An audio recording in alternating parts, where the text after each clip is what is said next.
오늘 우리가 함께 나눌 하나님 말씀은 고린도전서 12장 1절부터 11절 말씀입니다. 고린도전서 12장 1절부터 11절 말씀, 제가 한 절, 여러분들이 한 절 교독하도록 하겠습니다. 고린도전서 12장 1절에서 11절 말씀입니다. 형제들아, 신령한 것에 대하여 나는 너희가 알지 못하기를 원하지 아니하노니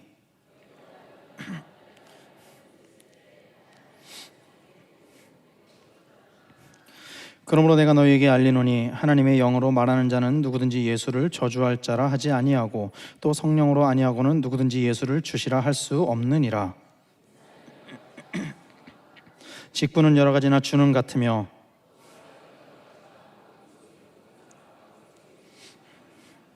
각 사람에게 성령을 나타내심은 유익하게 하려 하심이라.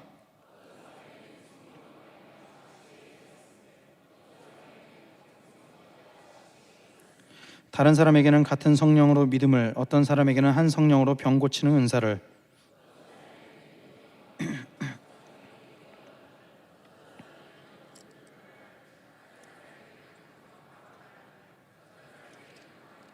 함께 읽겠습니다. 이 모든 일은 같은 한 성령이 행하사 그의 뜻대로 각 사람에게 나누어 주시는 것이니라. 아멘. 할렐루야. 우리 옆에 있는 성도님들과 함께 문안하도록 하겠습니다. 주님의 이름으로 사랑하고 축복합니다.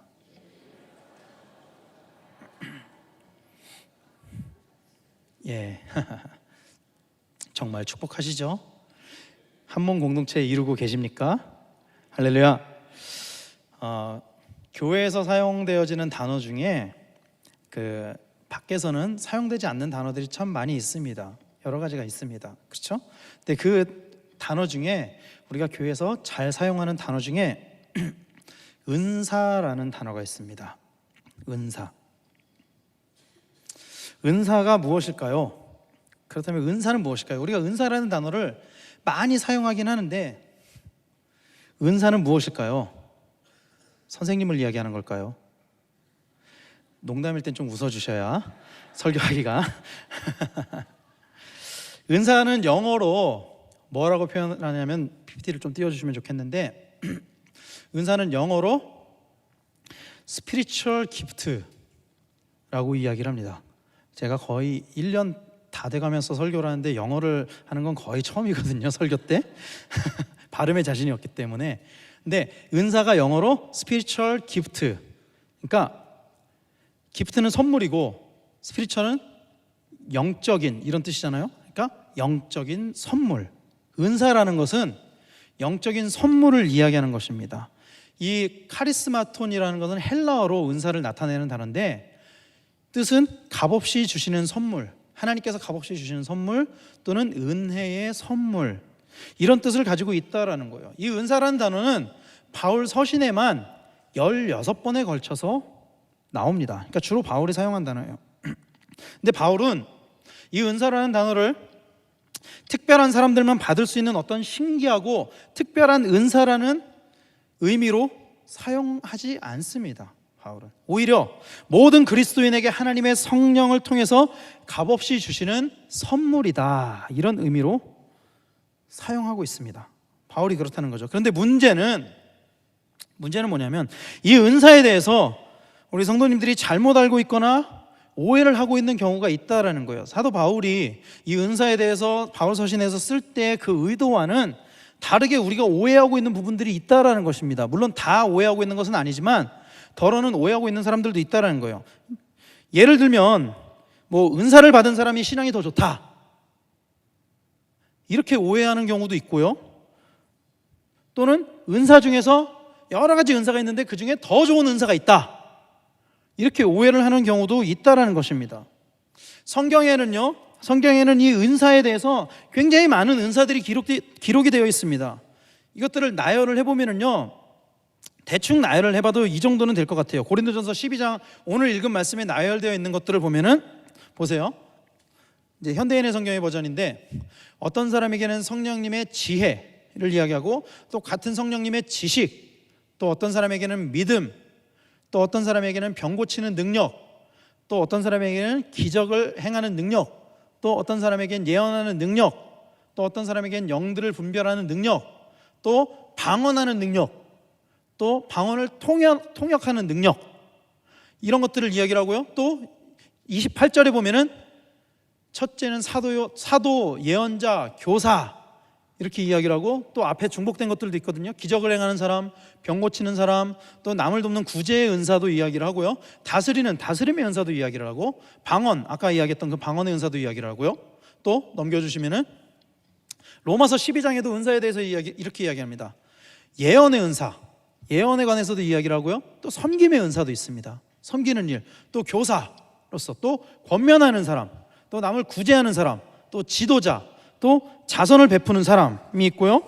또 에베소서 4장에 보면은 어떤 사람은 사도가 되게 하시고, 또 어떤 사람은 예언자로서, 또 어떤 사람은 전도자, 또 어떤 사람은 목사, 또 어떤 사람은 교사, 또 베드로전서에 보면은 또 대접하십시오 하면서 대접하는 것도 은사임을 이야기를 하고 있습니다. 대접하고 또 서로를 섬기는 것, 섬김의 은사 또 이야기를 하고 있다라는 거죠.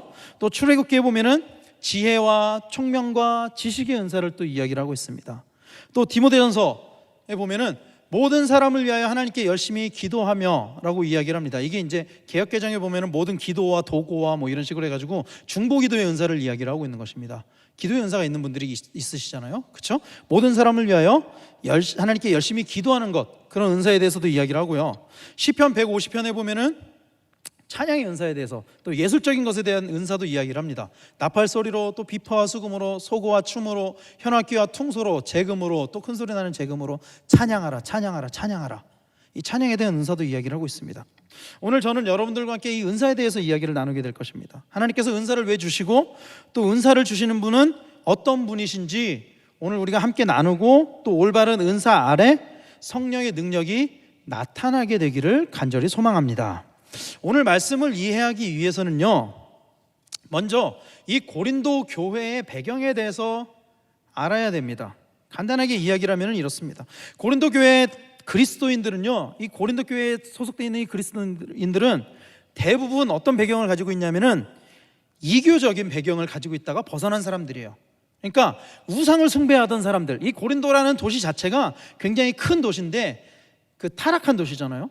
그래서 수많은 우상들을 섬기고 그랬던 도시거든요. 그러니까 이 그리스도인들도 다른 신들을 섬기다가 이제 거기서 나와서 그리스도인들이 된 사람들이라는 거예요. 이 사람들의 배경이 이 이교, 그러니까 다른 종교는 본질적으로 어떤 것에 근거하고 있냐면 헬라의 신비적인 요소, 신비 종교, 이런 것에 근거를 하고 있었고, 거기에서는 그 이교에서는 보통 영적인 체험들을 많이 경험했다고 합니다.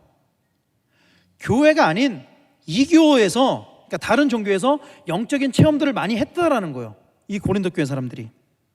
그들은 모종의 초자연적인 또 혹은 마귀적인 세력에 의해서 어떤 황홀경이나 무화경으로 혹은 어떤 이상한 행동 경로로 끌려가는 일에 익숙해져 있었다라는 거예요. 그런 영적인 경험에 끌려가는 것에 익숙해져 있었다라는 것입니다.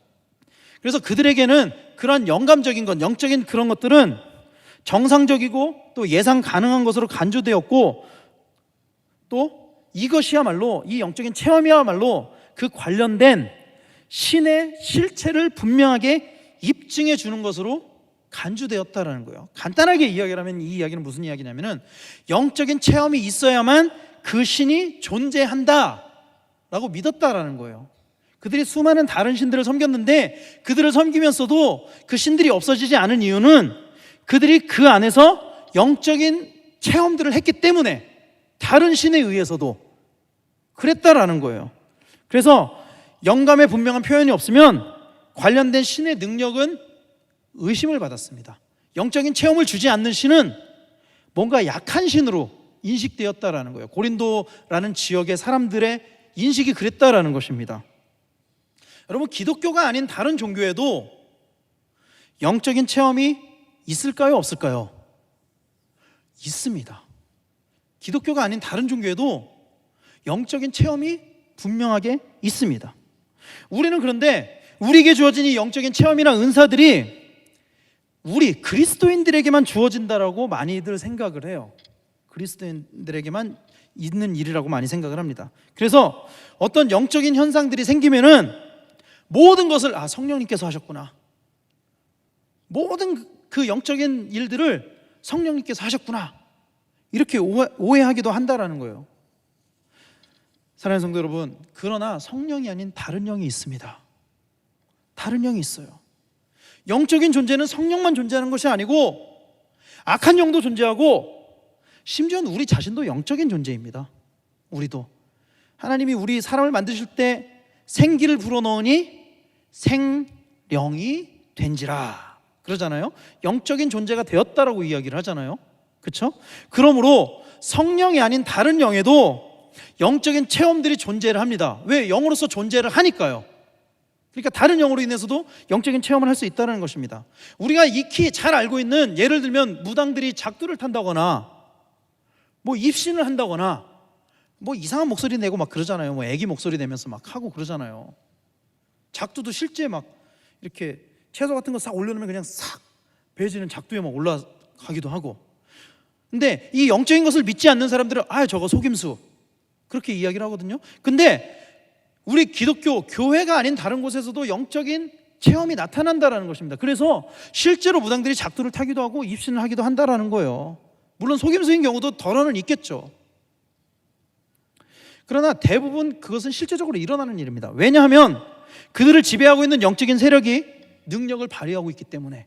우리가 예수 그리스도께서 우리 안에 거하실 때, 성령님께서 거하실 때 능력이 나타나는 것처럼 그들도 똑같이 능력이 나타난다라는 거예요.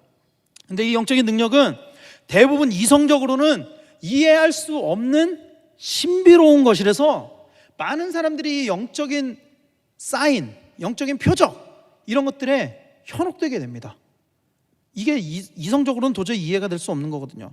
그래서 실제로 이단에 빠지는 사람들을 보면은, 오늘 예배 드리기 전에도 잠깐 뭐 신천지 이런 이야기도 잠깐 하기는 했었는데, 이단에 빠지는 사람들을 보면서 우리들은 그렇게 이야기하잖아요. 왜 이단에 빠지지? 저거 왜 저기에 빠지지? 도무지 이해할 수가 없어. 우리는 저런 말도 안 되는 얘기에 왜 빠지지? 그런데 의외로 거기에 빠지는 사람들을 보면은요, 의외로 고학력자들, 우리 말하는 소위 인텔리들, 또는 높은 지위에 있는 사람들, 굉장히 이성적인 사람들이 그런데 빠진다라는 거예요. 이단에. 실제로 JMS 있잖아요. 이단 중에 JMS 처음 시작한 초기 멤버들이 한 5명 정도 되는데, 이 사람들이 다 서울대 연고대 출신이라는 얘기를 들은 적이 있습니다. 우리는 도저히 이해가 안 되죠. 그런데 의외로 그런 사람들이 오히려 이단에 빠지고 악한 영들에 미혹되기도 한다라는 거예요. 왜 그러냐면은 이것은 과학적으로 증명되지 않는 초자연적인 현상이기 때문에, 아무리 똑똑한 사람이라고 할지라도, 아무리 과학을 전공하고 아무리 이성적인 사람이라고 할지라도 여기에 빠져들 수밖에 없다라는 거예요. 내 상식 밖의 일이니까, 내 상식을 뛰어넘는, 내가 아무리 똑똑해도 나보다 더 고차원적인 세계의 일이기 때문에 이걸 한번 경험하게 되면은 아무리 똑똑한 사람이라도 빠져나올 수 없다라는 것입니다. 그래서 우리는 그것을 분별할 수 있어야 됩니다. 이것을 대부분의 경우는 특별한 능력이 없어도 분별할 수 있습니다. 예를 들어서 뭐 이단 세력이, 신천지에 있는 사람이 그런 능력이 나타났다. 그러면 저거 악령이 역사한 거다. 무당이 작두를 탄다. 악령이 역사한 거다. 이렇게 그냥 판단할 수 있잖아요. 우리가 그런 것들은 대부분의 경우는 특별한 능력이 없이도. 근데 진짜 문제는 뭐냐면은 교회 안에서도 분별이 필요할 때가 있다라는 거예요. 교회 안에서 일어나는 영적인 일들도 분별이 필요할 때가 있다는 것입니다. 요한일서 4장 1절에 보면은 이렇게 이야기합니다. 사랑하는 자들아, 영을 다 믿지 말고 오직 영들이 하나님께 속하였나 분별하라, 이렇게 이야기를 합니다. 영어로는 뭐라고 이야기하냐면요, do not believe라고 이야기를 합니다. 그리고 every spirit, 그러니까 모든 영을 믿지 마라, 다 믿지 마라, 그렇게 이야기합니다. 그리고 분별하라는 단어를 뭐라고 사용을 했냐면은 테스트라고 사용합니다. 테스트라고 사용을 해요. 테스트 더 스피릿, 이렇게 이야기를 하거든요. 영을 시험하라, 분별하라가 우리는 그냥 이렇게 나누는 것 같지만 영어 성경으로 보면은 테스트하라, 이렇게 이야기를 하고 있다는 거예요. 오늘 제가 영어를 참 많이 사용하죠. 1년 동안 거의 사용 안 했는데 어쨌든 말씀에서는 모든 영을 다 믿어서는 안 된다라고 이야기를 하고 있다는 거예요. 모든 영을 다 믿어서는 안 된다라고 이야기를 하고 있다는 거예요. 우리에게는 하나님의 영과 악한 영을 분별하고 테스트할 수 있는 능력이 필요하다라는 것을 믿으시길 바랍니다. 그리고 오늘 말씀에서 그 능력에 관해서 이렇게 이야기를 하고 있어요. 고린도서 12장 3절 말씀입니다. 같이 한번 읽어볼까요? 시작. 일러듭니만은 하나님의 능력을 말하는 사람은 아무도 예수는 저주받아라.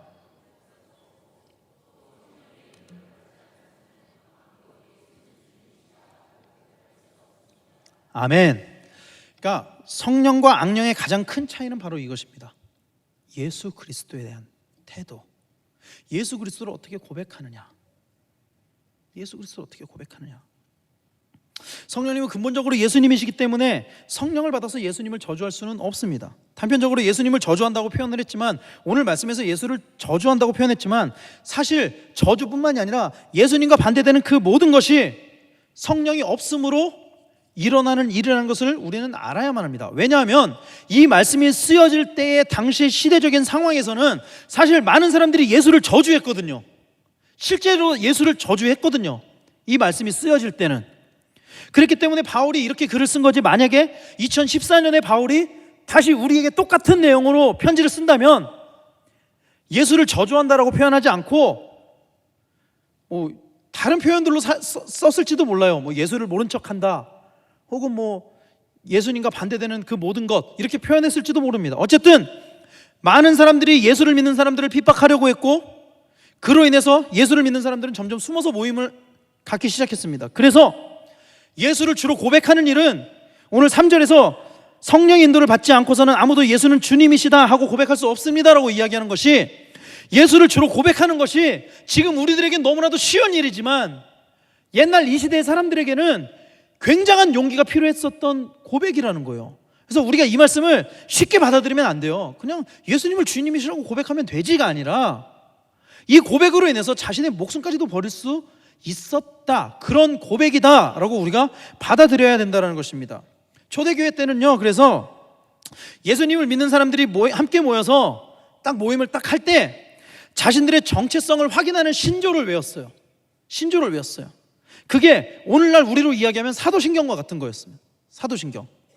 그래서 이 신조를 외울 때 혹시라도 그리스도인들을 핍박하는 사람이 있을까봐 늘 조심해서 고백했었다라는 거예요. 혹시라도 이 안에 스파이가 와서 여기 예수 믿는 사람들 모였습니다, 그러면 다 죽을 수 있으니까 조심하고 또 조심하고 또 조심하고, 신조를 외울 때 그래서 눈을 뜨고 서로를 감시했대요. 예수를 주님이시라고 고백하는지.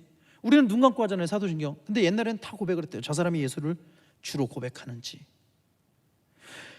이 예수를 주로 고백한다는 것은 성령의 도우심이 없이는 있을 수 없는 일이었습니다. 그래서 이것으로 구별을 했다라는 거예요. 예수를 주로 고백하는 일은 죽음을 각오하는 일이었습니다. 그래서 세상 사람들은 예나 지금이나 그리스도인들을 이해하지 못합니다. 우리를 이해하지 못해요. 왜 그러냐면 성령의 성령이 임재해야 우리가 예수를 주로 고백한다 그랬잖아요. 그러니까 예수를 주로 고백하는 것이, 성령의 임재하심이 세상의 복을 담보하는 것이 아니기 때문에 세상 사람들은 우리를 이해하지 못해요. 왜 목숨을 걸면서까지 예수를 주라고 고백하냐? 왜 손해를 보면서까지 예수를 주라고 고백하냐? 예수를 주로 고백하는 것, 성령이 우리 가운데 임재하는 것은 사실 그 시대의 고린도 교회 사람들에게는 목숨을 걸어야 되는 일이었다라는 거예요. 예수를 핍박하는 시대였으니까, 예수를 믿는 사람들을.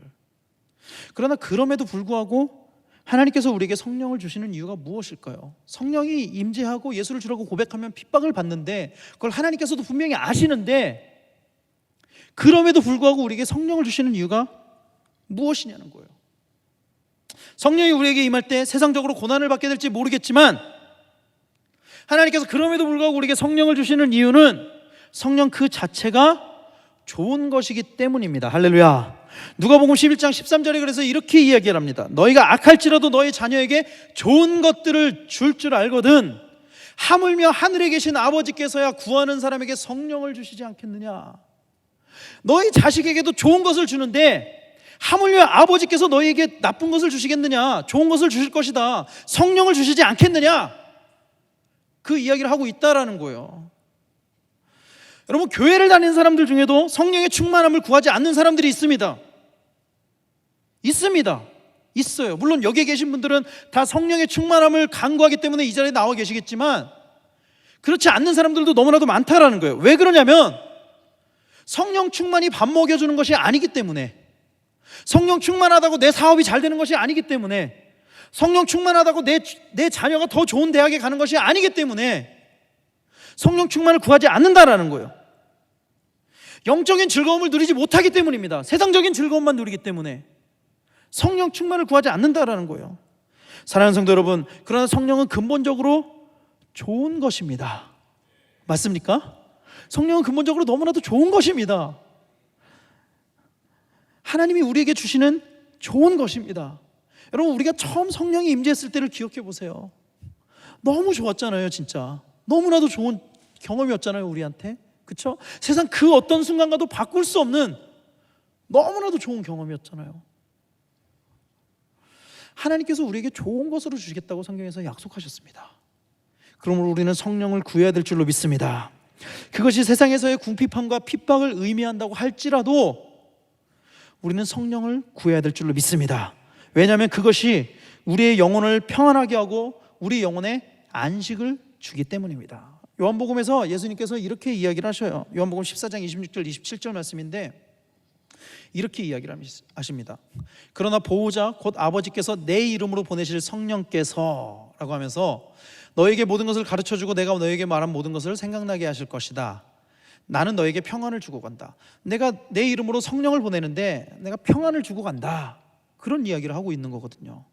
성령의 임재는 우리의 영혼의 평안을 이야기하는 것입니다. 성령의 임재함으로 말미암아 우리의 영혼이 평안을 누릴 수 있습니다. 성령의 충만함으로 참 평안을 누리는 우리 성도님들 모두가 되시기를 간절히 축원합니다. 또 하나님께서 우리에게 성령을 주시는 이유는 유익하게 하려 하심입니다. 따라해 봅시다. 유익하게 하려 하심이라. 오늘 12장 7절 말씀에 보면은 이렇게 이야기를 하고 있습니다. 각 사람에게 성령이 계시는 증거를 주신 것은 모든 사람의 유익을 위해서입니다 라고 이야기를 하고 있습니다. 성령이 계시는 증거는, 여기서 이 7절 말씀에서 성령님이 계시는 증거는 뭘 이야기하는 거냐면은 은사를 의미하는 것입니다. 은사를 의미하는 거예요. 그러니까 성령님이 계시는 증거라고 하면서 뒤에 뭐 각 사람에게 누구는 뭐를 누구는 뭐를 이야기를 하잖아요. 은사를 이야기하는 것입니다. 그러니까 모든 은사를 주시는 이유는 결국에 모든 사람의 유익을 위함이다 라고 이야기하고 있다는 거예요. 그래서 성령 충만하게 되면 그 사람은 나를 위해서 살지 않고 다른 사람을 위해서 삽니다. 아닌가요? 성령 충만하게 되면 나를 위해서 살지 않아요. 하나님이 주신 은사를 나를 위해서 사용하는 것이 아니라 다른 사람을 위해서, 또 우리 공동체를 위해서 사용하게 된다는 거예요. 성령이 충만하면. 여러분, 이 은사는 개인의 성장을 이야기하는 것입니다. 개인의 성장을 이야기하는 거예요. 한 사람 한 사람이, 우리 이 교회 구성원 한 사람 한 사람이 성령이 충만하게 될 때 우리 안에 은사가 넘치게 될 줄로 믿습니다. 그런데 그것은 우리 개개인의 성장만을 의미하는 것이 아니라 우리 공동체의 성장을 의미하는 것입니다. 왜냐하면 이것이 왜 공동체의 성장을 의미하는 것이냐면은 은사를 주시는 이유가 모든 사람의 유익을 위함이라고 성경에서 이야기하고 있기 때문입니다. 그러니까 우리 한 사람 한 사람이 은사를 받을 때마다 우리 공동체에서 사용할 수 있는 은사가 더 많아진다라는 거예요. 우리 한 사람 한 사람이 성장할 때마다 우리 공동체가 더 성장하게 된다라는 이야기입니다. 그러므로 은사는 공동체를 위해서 사용해야 될 줄로 믿습니다. 근데 많은 사람들이 은사는 내 거야, 은사는 나를 위해서 사용하는 거야, 이렇게 생각을 한다라는 거예요. 은사를 구하는 이유가 우리 공동체가 좋게 된 공동체를 위함이 아니라 나를 위해서 은사를 구한다라는 거예요. 때로는 자기 만족을 위해서, 때로는 자기의 기도의 그 응답되기 위해서 은사를 구한다라는 거예요. 그래서 은사를 잘못 사용하는 경우가 아주 많아요. 은사를 잘못 사용하는 경우가 아주 많다라는 거예요.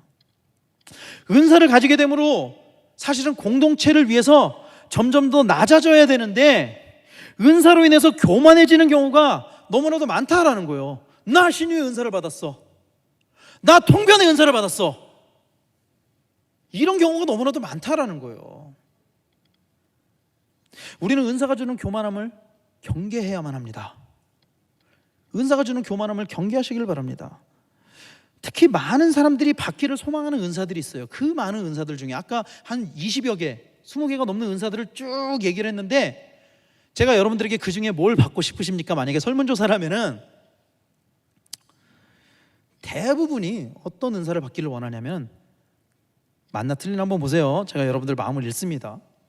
대부분이 저는 신유의 은사를 받고 싶습니다. 아닌가요? 제가 틀렸나요? 대부분이 신유의 은사를 받고 싶습니다. 아니면 뭐 예언의 은사를 받고 싶습니다.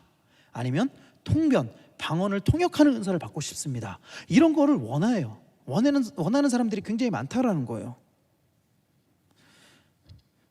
그래서 이 은사를 받은 사람들은 와, 나는 다른 사람들보다 더 우월한 사람이야. 신앙적으로 더 깊고 더 뜨겁고 더 성령의 능력이 강력한 사람이야. 이렇게 생각하기도 한다라는 거예요. 사랑하는 성도 여러분, 그러나 은사에는 크고 작음이 없습니다. 크고 작음이 없습니다. 그것은 그냥 다를 뿐이에요. 어떤 것이 더 중요하고 어떤 것이 중요하지 않고가 아니라 다 중요한 하나님의 영적인 선물인데 그것은 그냥 다를 뿐이에요. 무엇이 더 중요하고 중요하지 않다라는 것이 없다라는 것입니다. 만약에 오늘 말씀에서 바울이 여러 가지 은사를 기록하고 있는데 아까 또 은사 여러 가지 봤잖아요. 근데 만약에 이 은사에 우월한 은사가 있고 열등한 은사가 만약에 있다면, 만약에 은사의 서열이 정해져 있다면 교회 공동체 안에서 은사로 인한 계급이 형성되게 될 것입니다. 와, 저 사람은 신유 은사를 받은 사람, 그러니까 저 사람은 당연히 장로님이 돼야 돼. 신유 은사를 받았으니까. 예언의 은사를 받은 사람, 와, 저 사람은 당연히 권사님이 돼야 돼. 이렇게 될 수도 있다라는 거예요. 그러나 모든 영적인 것은 하나님만이 판단할 수 있습니다. 할렐루야. 하나님께서만이 판단할 수 있습니다. 그래서 은사가 있다고 해서 다른 사람보다 꼭 더 깊은 신앙을 가지고 있다고 말할 수도 없고요, 은사가 없다고 해서 다른 사람들보다 신앙이 없다라고 이야기할 수도 없다라는 것입니다. 그래서 실제로 우리가 보편적으로 받는 은사가 방언의 은사잖아요. 방언 은사를 받지 못한 목사님들도 아주 많아요. 그분들이 신앙이 없어서가 아니라, 믿음이 없어서가 아니라 선물을 안 주시는 거예요. 선물은 주고 싶은 사람이 마음대로 주는 것이지 받고 싶은 사람이 뺏을 수 있는 게 아니에요. 그렇죠? 은사는 영적인 선물이라 그랬잖아요. 그래서 때로는 주실 때도 있고 주시지 않을 때도 있어요. 그래서 받은 사람이 더 우월하고 능력이 뛰어나다라고 말할 수가 없다라는 거예요. 믿음이 아주 강해도, 아주 깊어도 안 주실 수도 있는 거니까. 결국 이 은사는 우리가 원해서 받는다기보다는 성령님께서 원하시는 대로 나누어 주시는 것이라는 것입니다. 그래서 어떤 때는 은사를 받기도 하고, 어떤 때는 우리가 아무리 구해도 은사를 받지 못할 때도 있고요, 어떤 때는 이 은사를 막 위해서 기도했는데 다른 은사가 우리에게 주어질 때도 있다라는 거예요. 왜? 그것이 성령님의 마음대로니까, 주시는 분의 마음대로니까. 사랑하는 성도 여러분, 이 은사를 주시는 하나님은 한 분이십니다. 그래서 우리는 오직 한 분이신 이 하나님을 같이 구해야만 합니다. 왜? 똑같은 영으로 역사하시는 분이시니까. 그리고 그 하나님께서 우리에게 주신 것을 겸손한 마음으로 공동체를 위해서 사용해야만 합니다. 우리에게 성령의 은사가 있다면 그것을 우리는 나를 위해서 사용할 것이 아니라 우리 공동체를 위해서 사용해야 된다는 것입니다. 그것이 어떤 때는 병 고침의 은사이고, 어떤 때는 예언의 은사일 수도 있고, 어떤 때는 방언의 은사고, 또 어떤 때는 통변의 은사고, 또 지혜, 지식, 섬김, 중보기도, 찬양, 전도, 여러 가지 은사가 있는데 하나님께서 이 은사를 주시는 이유는 내가 잘 먹고 잘 살기 위해서가 아니라 이 은사를 통해서 많은 사람들이 유익하게 하기 위해서 우리는 이것을 잊지 말아야 될 것입니다. 이 모든 것은 교회의 머리 대신 한 분 예수님 안에서 가능한 것이라는 것을 믿으시길 바랍니다. 은사가 여러 가지가 있지만 그 은사는 결국 한 분이 주시는 거거든요. 한 분 예수님께서, 성령님께서 우리에게 주시는 거거든요. 그래서 우리는 그 한 분을 구해야 된다는 것입니다. 우리가 온전히 성령님을 분별하면서 은혜를 구할 때 하나님께서 우리에게 동일한 영과 동일한 은사를 내려주실 줄로 믿습니다. 그러므로 우리는 한 분 성령님만을 구해야 될 줄로 믿습니다. 사랑하는 성도 여러분, 성령님이 우리 안에 거하실 때 우리는 예수님을 우리의 주님이시라고 고백할 수 있습니다. 마치 이것은 주인이 종에게 무언가를 시키면서 도구를 주는 것과 같이 예수님이 우리의 주인이 되시면 우리가 그것을 또 우리의 입술로서 고백할 수 있으면, 예수님이 우리의 주인이십니다 고백할 수 있으면 우리에게 주시는 것이, 그 도구가 하나님 예수님의 비전을 이루시기 위한 그 도구로서 주시는 것이 은사라는 것입니다. 지체된 우리는 그래서 각자 받은 각자의 역할에, 각자의 은사에 충실해야 될 줄로 믿습니다. 여러분, 눈이 먹을 수 없습니다. 그렇죠? 귀가 말할 수 없습니다. 손으로 볼 수 없고요, 코로 걸어 다닐 수 없습니다. 모든 것이 다 다른 기능을 가지고 있고 각자 다 다른 지체마다 다른 역할들이 있고 다른 것들이 주어져 있어요. 그러나 이 어느 하나 중요하지 않은 것이 없습니다. 어느 것은 중요하고 어느 것은 중요하지 않은 것이 없다라는 거예요. 은사도 마찬가지입니다. 또 우리 공동체의 지체들도 다 마찬가지입니다. 공동체의 지체가 된 우리와 우리에게 주어진 은사들도 어느 하나 중요하지 않은 은사가 없다라는 것을 믿으시길 바랍니다. 그러므로 한 분 하나님 안에서 공동체를 향한 마음을 가지고 각자의 자리에서 우리가 각자 성장하는 우리 한 사람 한 사람이 되기를 간절히 소망합니다. 같은 주님을 같이 고백하면서 예수님 안에 하나님의 나라의 공동체를 세워가는 우리 성도님들 모두가 되시기를 예수 그리스도를 간절히 축원합니다.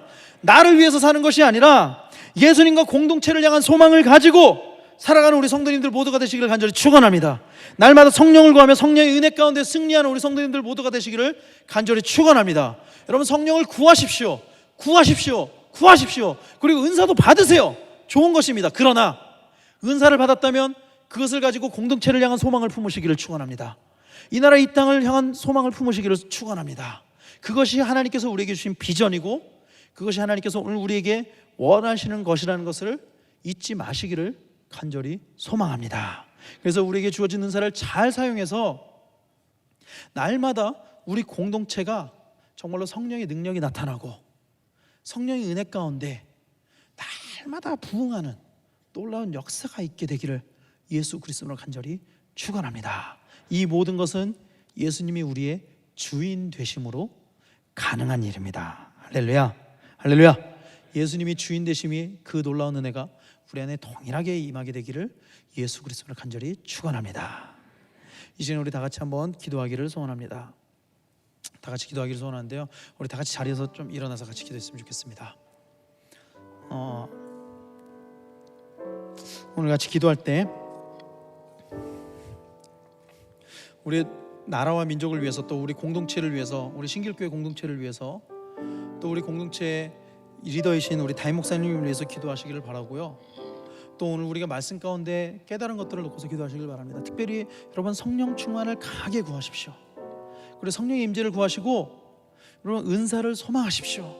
꼭 방언이고 통변이고 또 신유, 예언 이런 은사가 아니라도 하나님, 나는 섬김의 은사가 있었으면 좋겠습니다. 하나님, 나는 전도의 은사가 있었으면 좋겠습니다. 하나님, 나는 구제의 은사가 있었으면 좋겠습니다. 여러분, 구하십시오. 구하는 대로 주신다고 약속하셨습니다. 성령으로 주신다고 약속하셨습니다. 성령 충만을 구하는 오늘 시간이 되시기를 소원합니다. 이 시간에 우리 같이 찬양 하나 하고서 같이 기도하기를 소원하는데요, 우리가 예수를 그리스도라, 예수를 주님이시라고 고백할 때 이 모든 것들이 이루어질 줄로 믿습니다. 그래서 우리가 같이 한번 뜨겁게 찬양으로 고백하고 제가 마지막에 이제 기도합시다 하면 뜨겁게 주여 외치고 기도하도록 하겠습니다.